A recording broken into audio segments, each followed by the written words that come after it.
minute or two. Anderson, I'm going to start us off today. Today, I'm actually doing this from my home.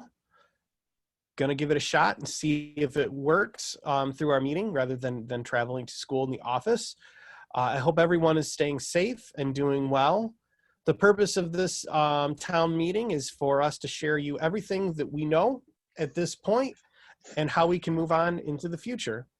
I have Mrs. DeCamp with me, and she will be able to pop in every once in a while to say hello. She's also going to be taking your questions as we go forward. So I'm going to tell you a little bit about how that's going to work. Please know that your teachers, your whole school community, we're living our number one belief that students, all of you kids out there, you are our highest priority. Everything we do is trying to make sure that we can meet your needs so that you can be a successful citizen. So looking at how we can make this work so that everyone can participate as we go, please make sure you're muted throughout the presentation. That way everyone can hear the people that are speaking. If you turn off the video feature on your device, it'll save the bandwidth and make the presentation work. Then you can watch our presentation as we go. Mrs. DeCamp is also in the chat feature. She's going to take questions throughout the webinar, and at the end, she's going to ask those questions, and we're going to do our best to answer every question that you give. We're also recording this so that we can share with others. This will be in the next Panthergram S'more that'll be sent out probably tomorrow midday because I need to wait for this video to upload. So we will also share this with you along with the presentation and all of the resources that we're going to refer to during this presentation. So what are we going to be talking about today specifically? Well, we're going to talk about what has gone well with our phase 2 rollout, what we're still working on in our phase 2 rollout, looking into phase 3, what to expect. We're going to talk a little bit about some resources that can help you at home. And then really at the end, we're going to give the bottom line. It's kind of like what you need to know right now as a Camp El Savona Panther parent and student in our district. And it was kind of funny. I was talking to the faculty this week, and when I look at our mission and what we do to educate our children, boy, I don't think it can speak to this any better. Becoming independent, flexible problem solvers, authentic learning, collaboration, communication, and perseverance, basically successfully learning, growing, and adapting to an ever-changing world. This is more than an ever-changing world. So, starting this off, I would like to start with what's going well and some celebrations. When we did our work pick up about a week ago, we had 95% of parents picked up work for their kids on that Friday. A huge shout out to the whole crew of teachers, teaching assistants, administrative assistants, tech help that was there throughout the day. It snowed all day and was freezing, and everyone was just so happy to see our kids and parents as they came through. I do want to give a huge shout out to the gentleman in the upper right corner of your screen, Mr. Lovett, for getting all the devices ready for dissemination. He and his crew, along with Lucinda Adams, we even had some teachers that stepped in to help with Joe McKenna to get all of those devices ready so that we could hand them out to you that day. We still have some more to hand out and some things we're working on. Some great things. The resources have been user-friendly and good. I'm seeing our teachers learning how to become videographers to teach lessons. It's the coolest thing. But the biggest thing is saying how much we are appreciative of you and our entire school community. We love you. We're so happy with how we continue to work together. Now, looking at the things that we're working on. Digital access is the huge part of this. We do have around 85 people that we have on a list for AT&T hotspots to help connectivity. They're ordered, and they're through a contract through GST BOCES, and BOCES is pushing through that order. It's still going to be a week or two out until we receive them. As soon as we do, we'll be reaching right out to parents on that list and setting them out and helping parents out. The transitioning to Seesaw for pre-K2 and Google Classroom in 3.6 has been going well. Our teachers are learning these platforms well, and we've been reaching out to parents. If you haven't gotten it already, be on the lookout for more information regarding Seesaw and Google Classroom. When it comes to video conferencing, we did ask all parents to email Kelly Costa with parent permission for video conferencing. Those that we have not been able to get responses back yet, we're having our secretaries reach out to verbally ask you for permission, and then we're noting that on our documentation. So without permission, students can still participate, but their video will not be allowed to be on. One thing I would like to ask parents is, please be patient with us. There are some parents that have emailed in and they're saying that maybe it wasn't missed or didn't get on the list. We've also sent out 2 or 3 other permission slips and stuff to parents, and it could get a little confusing that way. So we're old school at picking up the phone and calling you and talking to you. So just know we're doing our absolute best to make sure that all of this information is accurate based on what we need for our kids. Also, 3 through 6th grade student devices. We've run into an issue where some of the cameras are not working. If there needs to be an update of the device script for it to work. It's really easy to do, but it does require parents to connect to school Wi-Fi. Last Wednesday, I sent the information and directions for how to do that. And if you just pull into the school parking lot, you can connect your device to the school Wi-Fi, and it's really easy to update the device so the cameras work. Also, keeping that in mind, if your internet is sketchy up at your house, you can always drive through the school parking lot to upload student work, grab student videos from the net.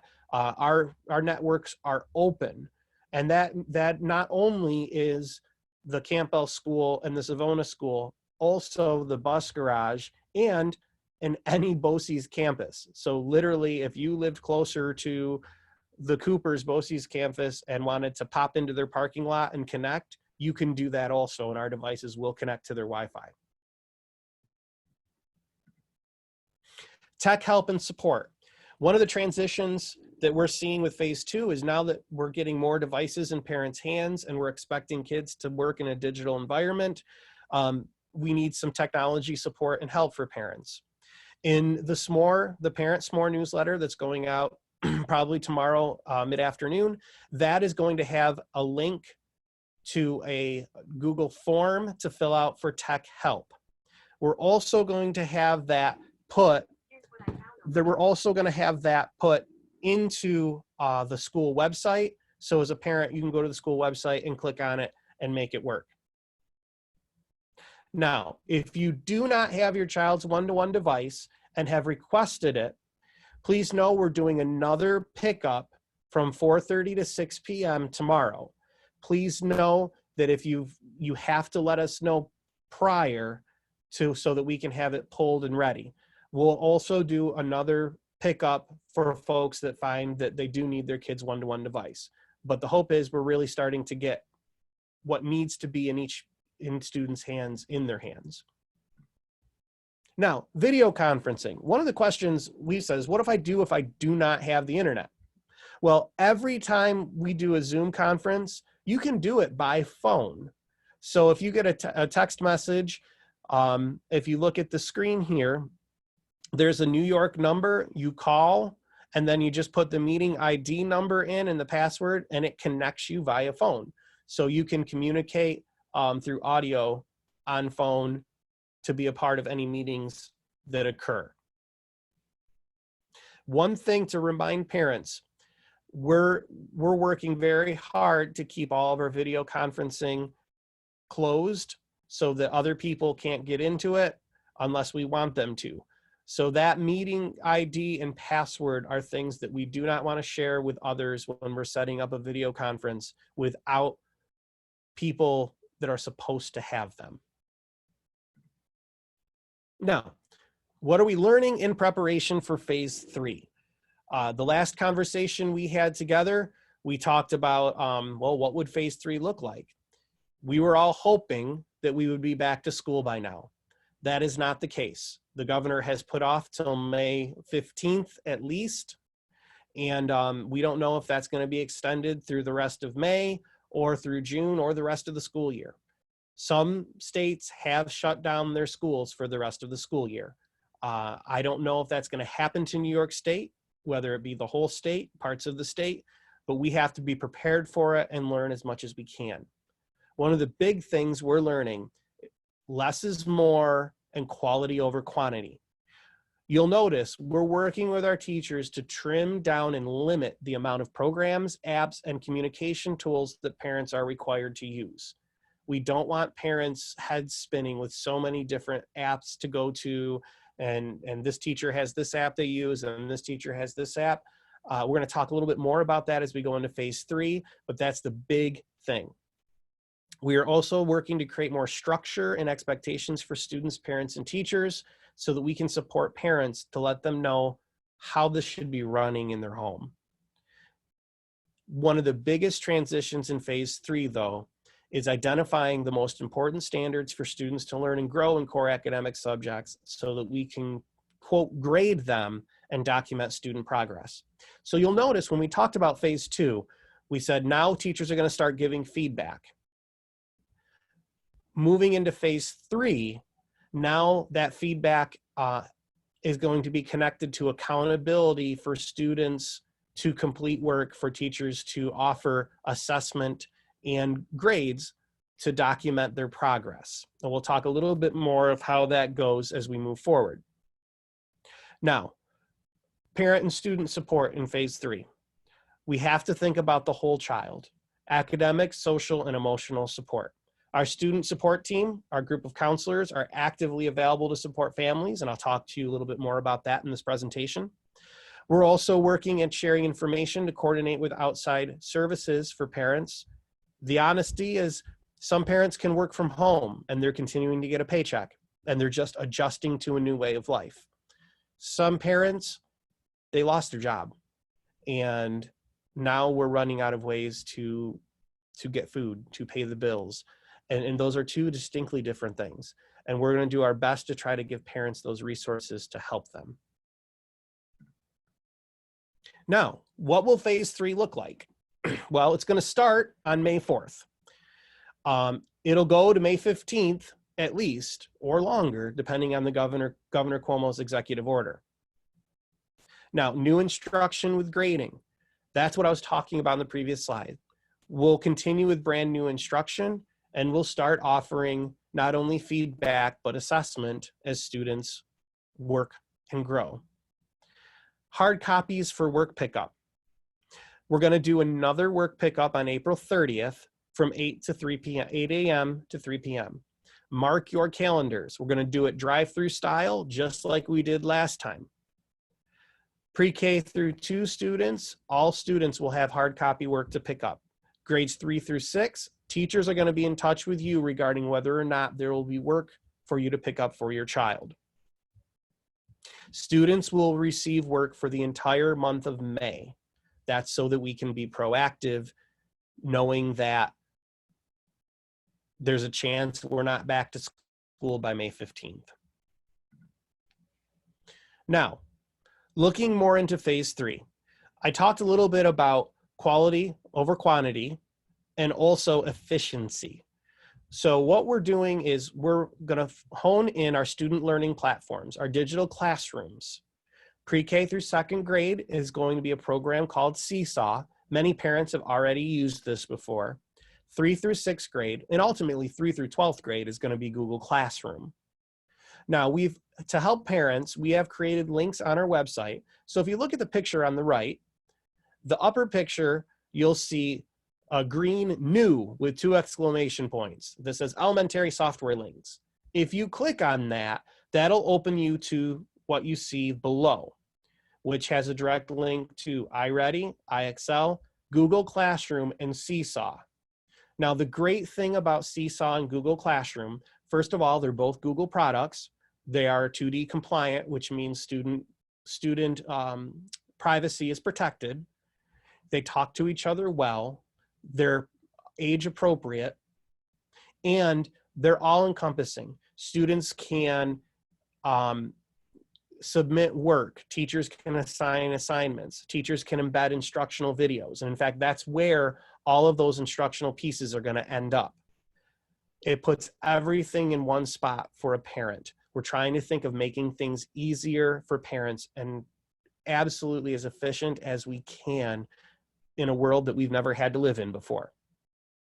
Now, both platforms are available on computer, laptop, tablet, all Android and Apple smartphones. You can access all of these things.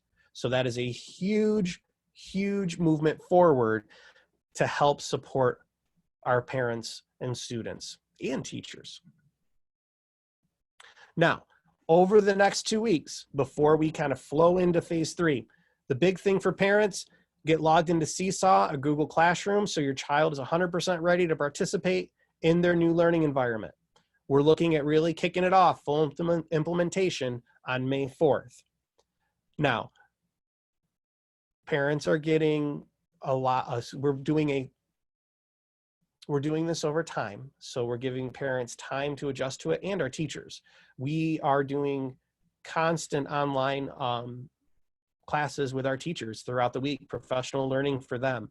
Our teachers are learning so much about how to create video lessons, how to use media, and how to keep it safe for kids. I give a huge shout out to how hard our teachers are in this learning curve. They're doing an amazing job. Now, what about kids that do not have internet access? Well, hard copies of work will still be provided, giving equal access to students. Make sure you're communicating with your child's teacher regarding access to the internet, and if hard copies are absolutely necessary for your child in the upper grades 3 through 6. Please remember, pre-K through 2nd grade, all kids will get paper work to take home that will be part of their digital learning environment too. So mark your calendars. Make a plan for pickup on Thursday, April 30th between 8 a.m. and 3 p.m. All of that is going to be a second round of pickup for hard copy. Now, one thing we're finding out, when you work from home, you never leave work. And that can be incredibly challenging for parents and teachers. We're all in this together, but the last thing we want is teachers, parents, and students to burn out as they try to do it all. We know you can't do it all. It's okay. It really is. I know that our teachers cannot do everything all at once. So we're going to try to help out and create some little general guidelines and helpful hints for parents and teachers. Now, generally, teachers are going to be available during typical school hours, that 7:25 to 2:55 p.m. But many teachers are flexing their schedules in one way or another, basically trying to make this work, because a lot of teachers understand that throughout the day, they're participating in trainings. Our teachers have kids too. They're trying to teach them at home. I've got 2 kids here in my home that we're trying to teach. At the same time, we're trying to do our jobs to take care of our school community. So some teachers will be able to offer times at different times throughout the day, early evenings. The big thing is communication with your child's teacher. Every teacher is going home to a unique, challenging life now. So are you as parents. The big thing is that we are reaching out to each other and sharing our availability, when we can make things work, when we can schedule times to talk, what times of the day is the teacher kind of going through student schoolwork and providing feedback, and then what times are the teachers assigning more work? What times are the teachers opening out and reaching up specifically to parents? So that's going to be a huge thing to really keep in mind. We do not want parents overwhelmed. We don't want teachers overwhelmed. The world has created that for us. We need each other to work through it. Now, this is the hard part, kind of that humanity and love part. we're starting to ask ourselves the what about questions. And these are hard. If we don't come back in May, or we don't come back for the rest of the year, we're starting to think about, what about pre-K celebration? What about registration for pre-K next year? Kindergarten graduation, field trips, those major things we do with kids, Panther Palooza, Relay for Life, 6th grade celebration. All of our teachers are starting to really think about that now. How can we do these things to recognize our kids and take care of them? We don't know yet, but we are thinking, planning, and preparing. And we wanted to let you know, as our school community, that we understand these things are really important, and we will find a way. We'll find a way.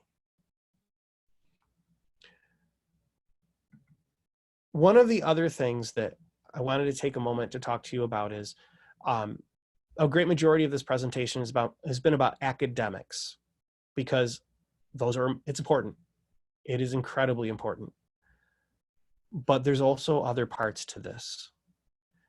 There is helping to run a household at home. We all run our households differently, but all people, kids, adults, everyone needs some kind of clear expectations and some form of structure. That looks different in everyone's home, and that's okay. Marking period 3 progress reports are going to be mailed home Monday or Tuesday this week. In that, I'm going to include a copy of our Roars Home Matrix. This is a great thing to hang on your refrigerator and use with your child for several reasons. This is the language we have taught our kids for 5 years now, showing respect, ownership, positive attitude, taking responsibility, and being safe. We created this home matrix with parents, teachers, board members, kids, all to give parents a little help on how they can work daily routines, school preparation, mealtime, how to create a respectful home with specific set expectations. So this is just a great resource for parents. We want to keep that structure for our kids and help them. Now, another thing about our school social emotional support. There are some kids and some families that are going to figure this out pretty quick, get a good routine, and they're kind of okay with this. They want their kid in school, but they can manage. There are some families, based on work situation, hours, resources, that every day is hard and a struggle. Some kids are just gonna really struggle with not being able to see their friends every day, not being able to play with large groups of kids. And we wanna do our best to help. Here's the bottom line.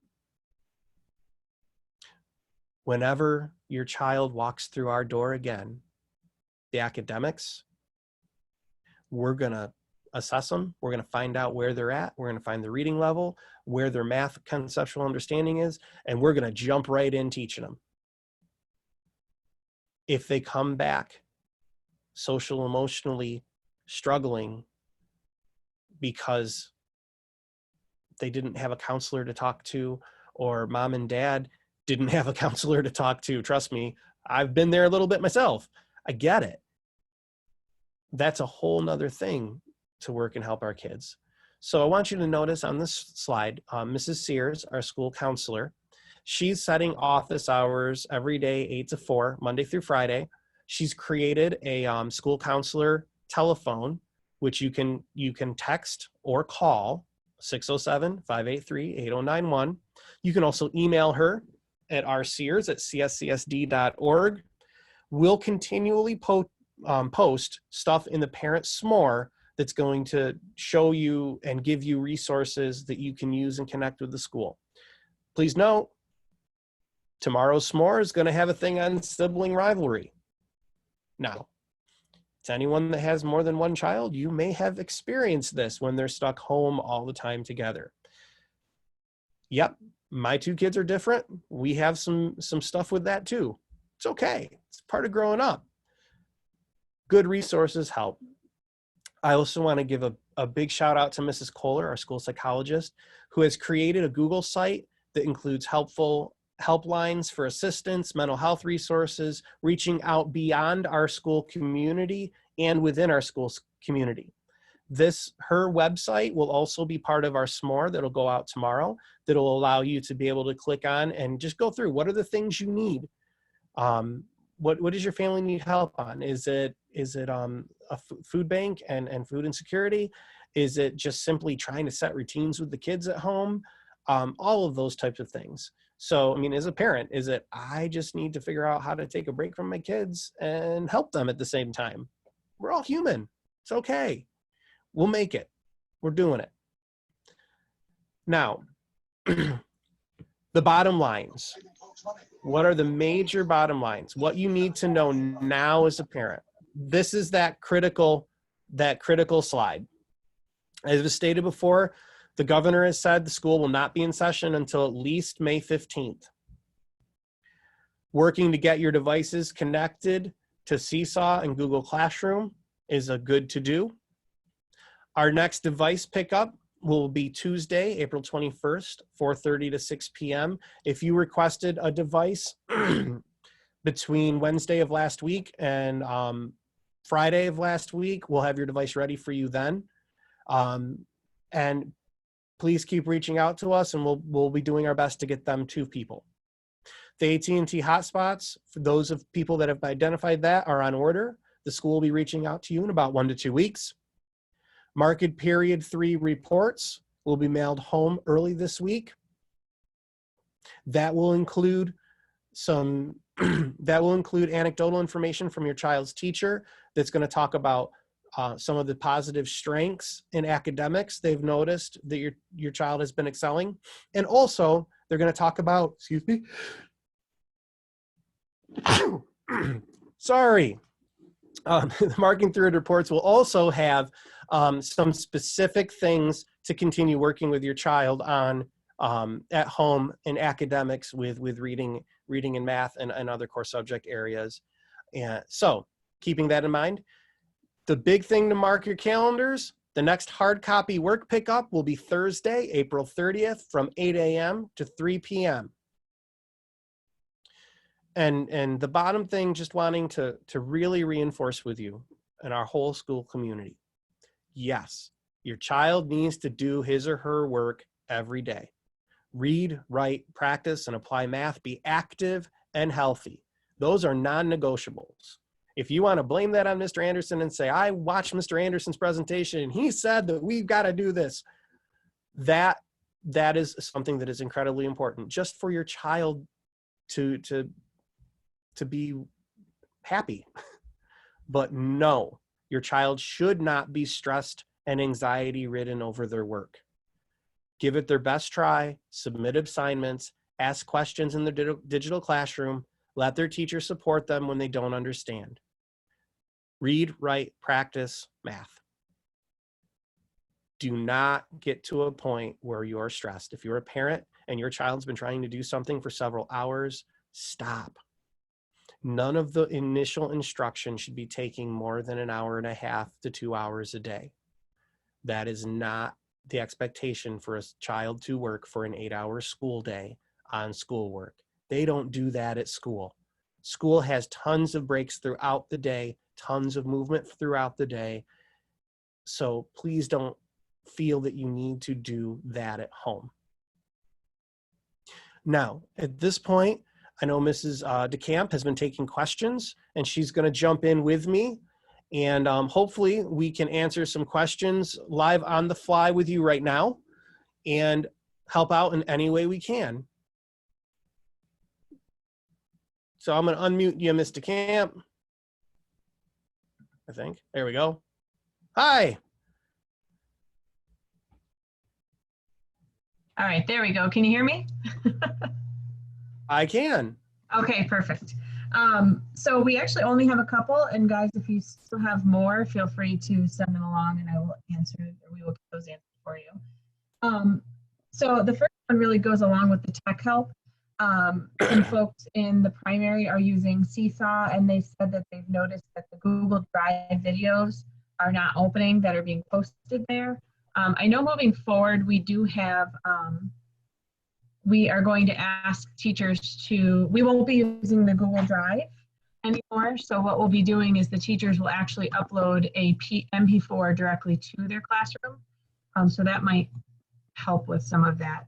What might be happening is the connection between the two different softwares. But if that continues to happen and you can't get videos to open, that's where you'll want to utilize the tech help form that Mr. Anderson, that's going to be in our folder, or in the SMORE tomorrow, Yes. correct? So Yes. you can use the tech help form, and that can hopefully get solved. If you do have questions, if you could type it into the chat box, that would be awesome. And then we'll answer it when we get down to the bottom of our list. Let's see here. So just a clarification more than anything else is the next pickups. So we do have pickup this Tuesday from 4:30 to 6, but that is only for those of you that asked for a device. In some cases after Friday the 10th, and between basically last week, anytime last week that you asked for a device, those are all ready and are ready for pickup. You can come right to the small gym, just like we did last time. However, that is different than the pickup that Mr. Anderson is talking about for April 30th. The April 30th pickup is the next pickup for all kids, for all of the hard copy work. But just a clarification between the two of those, Mr. Anderson, was all that was for. Yeah. The first one for Tuesday, you will have been called by the office if you have a device waiting for you. So that's for Tuesday. Let's see.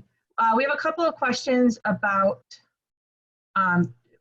bringing in work and or materials from the school from the phase 2. So some grade levels handed out school books. We have parents wondering if they should be bringing that back when they come on the 30th, or if they should just keep everything until we are back in school full time. Same thing with hard copy work. The hard copy work should be, if at all possible, take pictures and send that to your teacher, because then they're going to provide feedback that way. But I'm not sure about books and things like that. Any thoughts on that, Mr. Anderson? Yeah. Right now, we're asking parents to hold stuff at home because we want to make sure that we're being safe and not collecting everything from a whole community. So right now we're asking parents to hold on to things. If that changes, we will let you know. Okay, awesome. So the hard copies, though, as far as the work that was more like worksheets or recording forms that went home, you should be working and communicating with your child's teacher about whether or not they want those emailed to them. You can take a picture. Or if they are using Seesaw, then you can actually just add it to the child's journal. And the teacher will be providing feedback to you and your child in those ways. As far as actual assessments, those are some of the things that we're talking about for the next phase. Correct, Mr. Anderson? Yep. If for some reason we cannot upload work onto Google Classroom, how do we? So that would be a possible tech question and or just touching base with the teacher. They might have something. What do you think, Mr. Anderson? Yeah, I would say if you're not able to upload something to Google, that's probably a tech question. Google is, we found, one of the most reliable pieces of technology right now because Google owns everything. So I would say that would be a tech question. You can always lean on the use of Remind and take pictures to send to your child's teacher, or the use of email. The big thing is just coordinate that with your teacher. And if you're having struggles uploading things and turning in assignments, filling out that tech request would also be a helpful thing if we can't figure it out in conjunction with your teacher. Okay. So if you, I know you kind of talked about this just a little bit, Mr. Anderson, but our students in pre-K, in K through 2 all have one-to-one iPads, and 3 through 6 have one-to-one laptops, and that is what they have when they're in school. So if your Yes. child, I know that not everyone had asked for one, and that's okay because you may have devices at home. But if you've now gotten to the point where you're starting to feel like maybe you do need that device just because maybe you have a lot of people in your home trying to access the device for school, with your multiple children, it's okay. Is it okay to still request a device? Yes, it is okay to still request a device.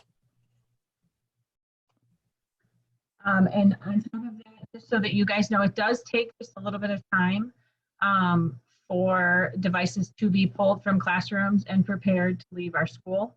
So if you do request a device, wait until you hear from us to come and get it. Yep. Most students use Cami to annotate their answers over the Google documents. Mm-hmm. Yep, and that does happen in some cases. Mr. Anderson, I do have a parent that's interested in speaking. Would you like them to type their questions to me, or? We prefer people type them. That way we can have them documented out that easily. Is that okay? Other than that, I think we caught most of them.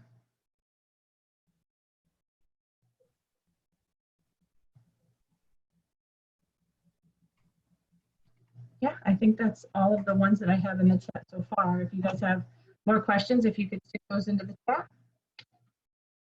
Mm-hmm.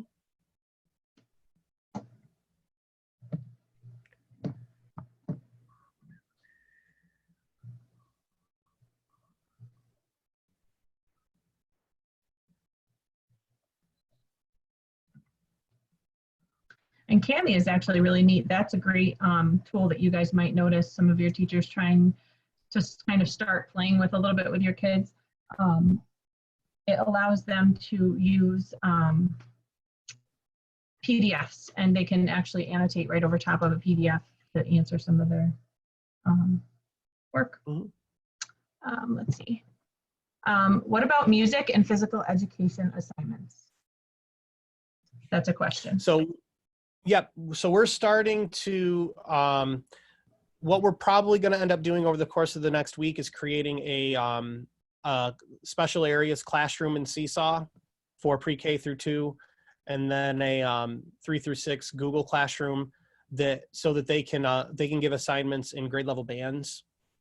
So the special areas are doing a little video roundup that's every week in the SMORE, and that allows you to see that idea of how to be active, how to engage in the arts and physical education and movement.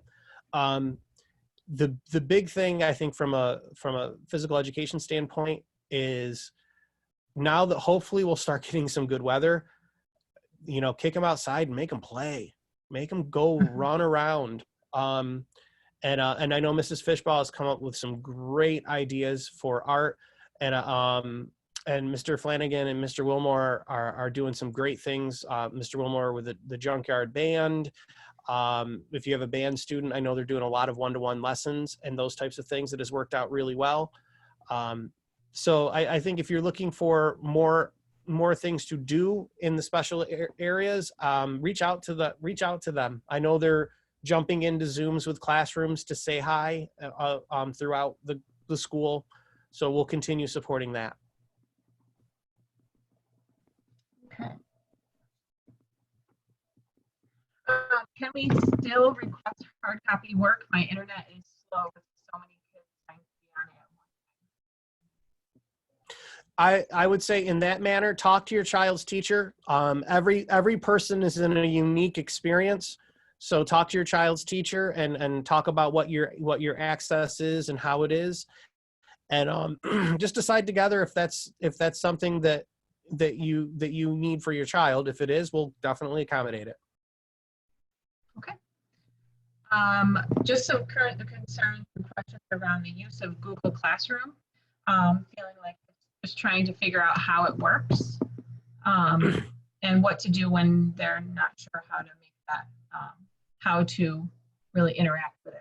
I know we have some teachers that have made some tutorials that have been really helpful with their classrooms. We can certainly reach out and see if they can share that across all of the classes, but just giving some more guidance around what that Google Classroom should look like, and sorry, that's my dog. And easy ways to kind of navigate that. But I also just recommend speaking with your teachers too, your child's teacher too. They can help you too as far as where specifically they're putting things. Yeah. So I know Mrs. DeCamp is her audio is kind of going on and off with me listening right now. So I'll just kind of restate what she said in a quick summary. So basically, we'll work at getting some trainings available to parents that they can click on and have video trainings. Asking your child's teacher is always a good thing. And if it is a technology issue, we can rely on our technology team to help. Google Classroom is an app like many apps our kids already fluidly use. So I think they should be able to figure it out quite well. Kids are quite amazing at figuring out how to do things. Yes, and our 5th and 6th graders we use quite a bit within our classroom before we left on dismissal. So they tend to be some of our resident experts to figure it out before we do sometimes. Yeah. Do all grades do a classroom Zoom during their time or no? Not always. So what we did is we created a Zoom schedule to help. Mr. Camp, your audio is being, okay. Sometimes it's good, sometimes it gets. Okay. I'm not sure how to fix it. It's good now. Okay. It's good now. I wonder if maybe, okay. I wonder if my notebook was in the way. Do all classrooms and all grades do a Zoom during their scheduled time? And the answer to that is not necessarily. What we did is we created a schedule so that we don't have multiple grades doing Zooms at the same time. However, some classrooms might do them every week. Some classrooms might do them every other week. The Zoom is really not meant to be instruction or main or primary instruction. That's going to come from the recorded videos that you can view anytime. Many classrooms are using the Zoom just for kids to be able to touch base with each other and say hello. Some are doing like show and tell. Some will do a couple of practice problems, but it won't be new learning. So you just want to pay attention to what your child's teacher says. And they'll most likely, I've seen a lot of those posted in Seesaw and Google Classroom as well, as far as when those Zooms will be. And just to reiterate what Mr. Anderson said too, if you don't have good internet access, you can call into a Zoom and participate as if you were on the phone. And I believe you can do that from a landline or a cell phone. And so, you know, you can call and listen in and participate and speak. You just wouldn't have the video part. And you don't have to have internet to do that. So what if a child needs more support due to 504 or IEP? So I can speak a little bit to that. I spoke with quite a few of our special ed teachers this week, and I know they've been reaching out. They are working with kids individually by calling them. Some of them are setting up one-to-one Zoom sessions where it's just the teacher and the student. But they should be reaching out to you at least once a week. I know a lot of them are. If you haven't heard from them, or maybe if they tried to call and you missed the call, they will be calling you again. But also just always communicate with the teachers and just let them know if your child is struggling and needs a little more help. All of the teachers are more than happy to meet with them individually and help them.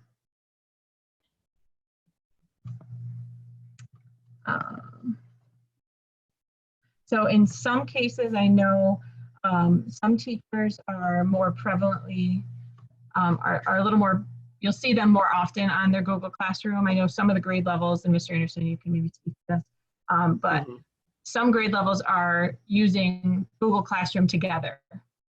So you may see some teachers post more often than others.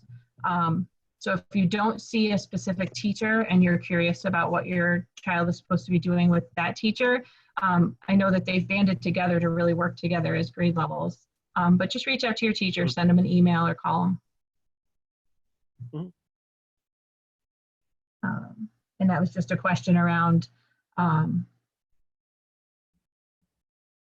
a specific teacher and sending an email and then not seeing information out of Google Classroom from that. Yeah, so one of the things just for parents to know is, as we've jumped into this new environment, our teachers have really tried to do a lot of collaboration and working together. So grade levels or teachers that share teaching the same subject, 1 week, one of them might be doing the video lessons while the other one is really focusing on giving feedback to kids. The next week they might flip that. So they're using they're using each other as a resource to try to handle the workload that's been thrown at them, because it's a large workload. So that's how they're approaching it. If you're looking for your individual teacher, send them a remind, give them a call, send them an email, and let them know your questions, and they will get back to you. Any additional questions? I think that was the last one. And if you have questions about specific things, feel free to email Mr. Anderson or I as well, if you have any specific questions. Again, we can't tell you how much we appreciate you and how much we love you and are so thankful for you. Please understand, we're going to make mistakes. We're going to screw up, but we're going to figure it out, and we're going to do better every time when it comes around. To be honest with you, I've never thought that this type of transition could take place in the manner as it has. So I just have the utmost of awe and respect for you as our school community and parents, and how you're helping and being patient with us as we learn this too. So I genuinely, from the bottom of my heart, go Panthers. Love you guys. Show roars at home. And keep leaning on each other and taking care of each other as we move forward. So, as I said, a s'more is going to go out tomorrow with more information and all the clicks and everything. We'll also have this presentation along with the video of the presentation available for all of you too. And we will see you soon. We'll do another one of these pretty soon again too. Thank you.